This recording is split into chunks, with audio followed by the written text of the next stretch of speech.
बिस्मिल्लाहिर्रहमानिर्रहीम। जय नसीब तस्वीर फरमा मेरे छोटे भाई हाजी अनस, मेरठ हापुड़ लोकसभा प्रभारी, पूर्व प्रत्याशी मेयर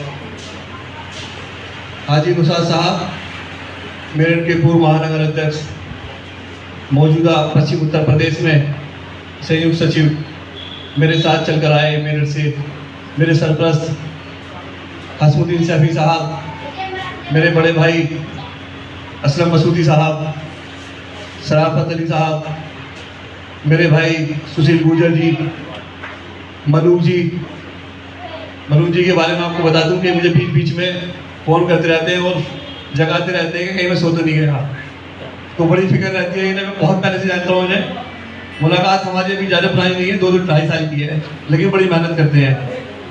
खैर, मेरे सामने बैठे मेरे बुजुर्ग, मेरे भाई, मेरे नौजवान साथी, जहाँ तक मेरी आवाज़ जा रही, मेरी पर्दानशीन माँ बहनें, सभी को अस्सलाम वालेकुम। अभी मेरे से पहले मेरे भाई जो भी बता कर गए वो यकीनन हक और सच है। कोई भी ऐसी बात नहीं जिसमें हम ये कह दें कि नहीं ये यहाँ झूठ है। ये सच्चाई है कि अगर हम देखें तो 70 साल से आज तक हम लुटते ही आए हैं। अगर हम 70 साल पुराना अपना इतिहास देखें तो पहले हम लोग 32% सरकारी नौकरियों का हिस्सा हुआ करते थे, इस सिस्टम का हिस्सा थे हम लोग, और आज हम 2% भी नहीं बचे। उसकी वजह क्या रही, कभी सोचा हम लोगों ने? नहीं सोचा। कुंटू कमेटी की रिपोर्ट, सच्चर कमेटी की रिपोर्ट, रंगनाथ मिश्रा की रिपोर्ट वो ये बताती है कि आज के वक्त मुसलमान की हालत दलित से बदतर हो चुकी है। काशीराम साहब जब पंजाब से चलकर आए थे उत्तर प्रदेश के अंदर, तो उन्होंने अपने समाज को सिर्फ यही जागरूक किया था कि आप लोग संगठित हो जाओ, शिक्षित हो जाओ और संघर्ष करो। जिन लोगों ने आपके ऊपर जुल्म कर रखा है वही लोग आपके पास चलकर आएंगे, आपकी खुशामद करेंगे। और उन्होंने अपने मकसद को उन लोगों के बीच में पहुंचाया, उन्हें समझाया और वो लोग समझे और अपने आप को कामयाब किया। देखिए, आप लोग 4 बार मुख्यमंत्री आपने बनाया मायावती को। वो मायावती जिसने साइकिल पर बैठकर अपने गांव-गांव प्रचार किया, माननीय काशीराम जी के साथ बैठकर लोगों को समझाया। लोग ये कहते थे कि यार ये पता नहीं कहां से आ गए, साइकिल पर बैठ जाते हैं, निकल जाते हैं।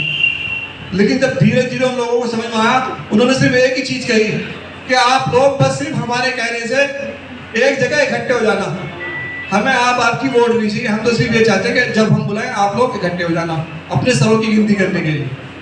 और उन लोगों की बात समझ में आई, उन्होंने कहा चलो देखते तो सही क्या है, एक बार इकट्ठा होकर भी देखते हैं। जब वो लोग तमाम इकट्ठा हुए तो सामने वालों को दिखाई दिया कि ये तो सब एक जगह हो गए, क्या मसला है ये। तो उन्होंने बताया कि तुम्हारा एक जगह होने से सामने वाले में खलबली आ गई, अगर ये वोट में बदल गए तो सोचो तुम्हारा क्या होगा। और उन्होंने एक नारा दिया मायावती ने कि तिलक तराजू और तलवार, जूते मारो इनके 4। उन लोगों को जो लोग दलित समाज को अपने पास उठने बैठने की इजाजत नहीं देते थे, अपने साथ पानी पीने की इजाजत नहीं देते थे, उन लोगों ने अपने आप को संगठित किया, शिक्षित बने, अपने आप को इतना मजबूत किया, सियासी तौर पर एक अपने आप को मजबूत कर लिया। और लास्ट ये हुआ कि वही लोग इनके पास टिकट मांगने के लिए आने लगे। तो कहने का मतलब यही है कि आप लोग जब 11% के लोग इकट्ठा हो सकते हैं, देखिए सब की एक अपनी सियासी जमात है। आप जाट समाज को देखो, उनका एक अपना लीडर है, पहले अजीत सिंह थे, उसके बाद जयंत को ले लिया उन्होंने। यादव समाज जो 2.5, 3, 4, 5, 7% है, उन लोगों ने मुलायम सिंह पर भरोसा किया, उन्होंने अपनी एक सियासी जमात बना ली। उसके बाद आज जो लीडर है उनका अखिलेश यादव है। मौर्य समाज, राजभर समाज, जिसके तो समाज में मैंने नाम भी पहली बार अभी 2 साल पहले सुना कि राजभर समाज भी कोई समाज है। वो लोग पार्टी में हिस्सेदारी की बात करते हैं, सियासत में हिस्सेदारी की बात करते हैं। वो मांगते हैं कुर्सी बराबर वाली और हम मांगते हैं दरी सामने वाली।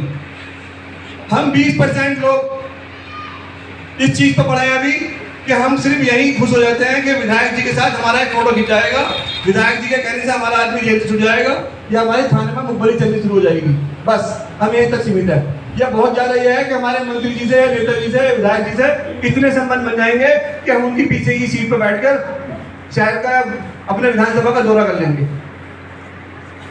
ये हमारी स्थिति हो गई है। कभी हमने ये पूछा ही नहीं कि विधायक जी आपके अखिलेश यादव जी ने वादा किया था कि 18% आरक्षण देंगे हम आपको। वो आरक्षण कहाँ है, कैसे मिलेगा?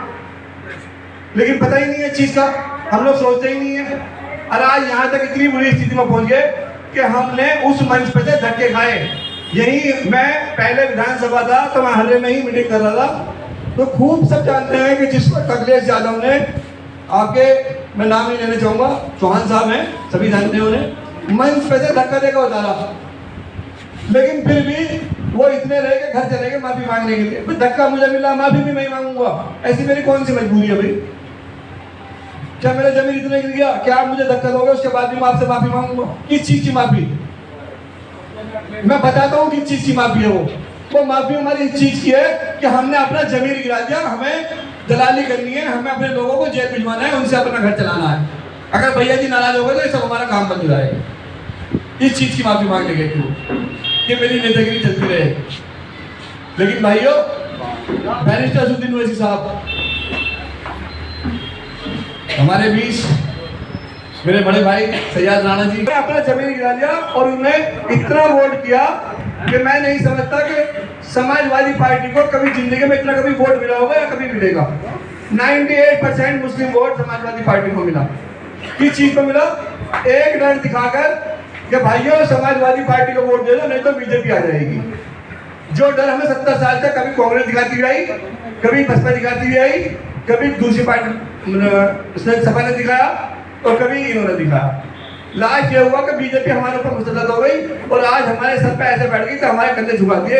आज हम सर उठाकर चलने लायक भी नहीं रहे। हमारा नौजवान साथी या हमारा बुजुर्ग आज चल नहीं सकता सड़क पर, अकेले जाते हुए डर लगता है, क्योंकि हमारी एक पहचान बना दी दाढ़ी और टोपी की। जहाँ 4 आदमी ने देखा उनकी लिंचिंग हो गई। घर से निकला सब्जी लेने के लिए, माँ बैठी है कि मेरा बेटा आएगा, शाम को खबर आई कि वो लिंचिंग हो गई। कैसे हो गई? किसी गोश्त लेने गया था भैंस का, गाय का दिखा दिया, हो गया। अब साबित करते रहो, 10 साल बाद पता चलेगा क्यों तो भैंस का गोश्त था। 10 साल बाद रिपोर्ट आएगी कि भैंस का था। जो जिन्होंने मारा उन्हें सरकारी नौकरी भी मिल गई, जो मारा था वो तो बेचारा आज तक पता ही नहीं कहाँ है उसको, न उसके परिवार का हाल जानने वाला है। और हम लोग इतने बुद्धि लोग हैं, बोलना ही नहीं जानते। जिन्हें हम लीडर बना के भेज रहे हैं वो हमारी आवाज को बोलते ही नहीं है। हमें सोचते हैं कि शायद हमारी आवाज पार्लियामेंट में बोलेंगे। मेरे भाई वो नहीं बोलने वाले, क्योंकि उनके मुंह में उनकी जबान है। जितनी चाबी उनके अंदर भरी गई है सिर्फ वही बोलेंगे वो। अगर आप लोगों को अपनी जबान बुलवानी है तो आपको अपने बीच का लीडर चुनना पड़ेगा। देखो कुरान में साफ लिखा, अल्लाह ने कहा कि मेरा मुझे मानो, समझिए, अल्लाह के नबी की मानो, लीडर चुनो अपने में से। और हम क्या कर रहे हैं? दूसरे को चुन के उसके पीछे खड़े हो गए। तो भाई जब तुम सियासत में दूसरे को चुनोगे तो हमारी कौन सुनेगा? वो तो अपनी सुनेगा ना। आज ये स्थिति हो गई है, ये मुल्क, ये हिंदुस्तान एक गुलदस्ता हुआ करता था, एक बगीचा जिसमें सब तरह के फूल थे। और बगीचा लगता भी वही अच्छा है जिसमें सारे फूल हो। एक बगीचा कभी भी अच्छा नहीं लगता एक फूल का। वो कहते हैं ना, एक मिसाल है कि बर्बाद गुलिस्ता करने को एक उल्लू काफी है, अंजाम गुलिस्ता क्या होगा, हर साथ को उल्लू बैठा है। तो जब से 2014 से उल्लू आए हैं, इन्होंने हमारे बीच में हिंदू मुस्लिम की खाई पैदा कर दी। अभी आप देख रहे हो काशी के अंदर क्या मामला चल रहा है। मैं यकीन के साथ कह सकता हूँ कि किसी भी धर्म में, किसी भी गीता, किसी भी कुरान, किसी भी रामचरितमानस या बाइबल ने कहीं नहीं लिखा कि आप दूसरे के धर्म को गाली बको या उन्हें मारो, या कमजोर को मारो, या महिलाओं को मारो, या बच्चों की जान लो। मैं यकीन के कह सकता हूँ कि वो लोग ना तो वो हिंदू हो सकते जो मजलूमों में जुल्म कर रहे हैं, ना वो मुसलमान हो सकते जो मजलूमों में जुल्म कर रहे हैं।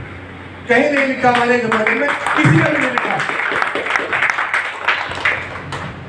आप लोगों ने देखा होगा कि दिल्ली के अंदर जिस वक्त एनआरसी का मामला चल रहा था, तो उस धरने प्रदर्शन को हिंदू और मुसलमान ने सबने मिलकर कामयाब किया था। कोई एक मुसलमान नहीं था वहां पर। लेकिन ये लोग हमें बांटने में लगे हुए हैं। हम बटेंगे नहीं, हमें बढ़ना नहीं है, हमें सबके साथ चलना है, सबको साथ लेकर चलना है। जैसे हमने प्यार मोहब्बत से वोट दिए, ऐसे ही उनसे अपनी प्यार मोहब्बत से वोट भी लेनी है। वो भी हमारे भाई हैं। सुशील जी आज हमारे पास बैठे हैं, मिलने की आदत की राजनीति करते हैं हमेशा। मनुख साहब बैठे हैं, जो मैंने सुना कि 20 साल से ये लोग मिल्ली क्यादत से जुड़े हुए हैं, कभी नेलोफा में, कभी पीस पार्टी में, आज हमारे एमआईएम के साथ।